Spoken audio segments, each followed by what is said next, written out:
starting off, we can actually see that while the Russians did get bombarded in that propaganda video we saw the other day where they went running for their car and left, they actually managed to get some of the footage from this area and salvage it and create a propaganda video. So I'm going to show this to y'all, and it's crazy how they actually change the narrative as it goes. So here's the video. Got copyrighted music there.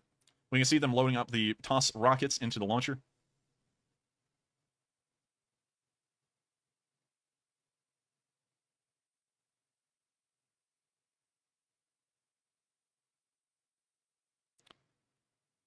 We can still see them loading the TOS.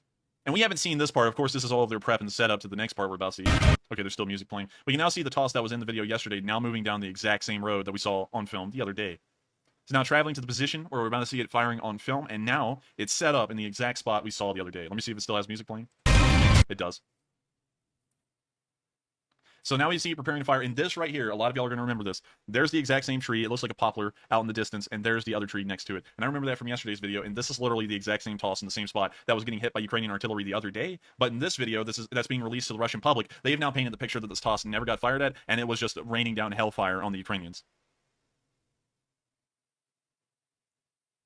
So this is actually a different reporter than last time. This is one of the other guys in the group that started running towards the car. But you can see he's standing in literally the same spot that the other guy was in with the exact same TOS behind him. So I'm going to mute this, see if we have copyright music. We do. You see, they try and soup up this war and make it look really cool on their end, like they're really giving it to the Ukrainians. They're, of course, throwing in some really exciting music, hyped up delivery, and now they're showing the TOS firing. And there's the first shot.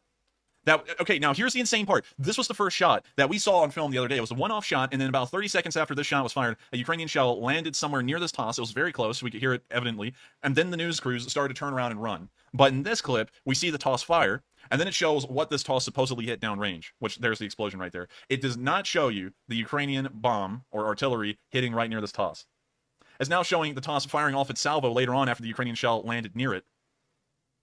And we can now see these TOS rockets landing out in the distance again, and once again, supposedly hitting their target. We can now see it firing off its salvo, and remember, at this point, apparently they left the camera running, but the news crews were running back to their car, and they were getting out of there.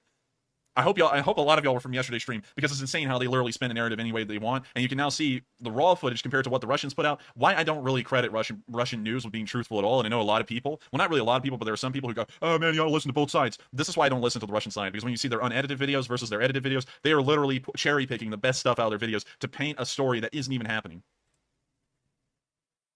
We now see the missiles, of course, flying into the distance, and now we can see the TOS rockets hitting this tree line.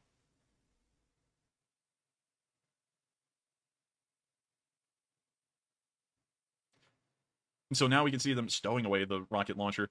Now, this camera is too stable. I'm assuming that this thing's on a tripod and it was just left running and that crew got out of there, and then they came back afterwards later on, and then they retrieved the camera.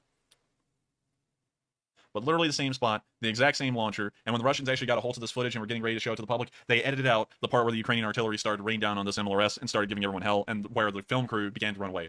That lets you know how much the Russians doctor all their news, and why it always looks like on Russian news, they're winning. So everyone keep this in context, because there's a couple of people out there who are always going, but the Russian news says that they're leveling the Ukrainians. Just remember, that's how much they doctor every single bit of news that they ever put out, and that's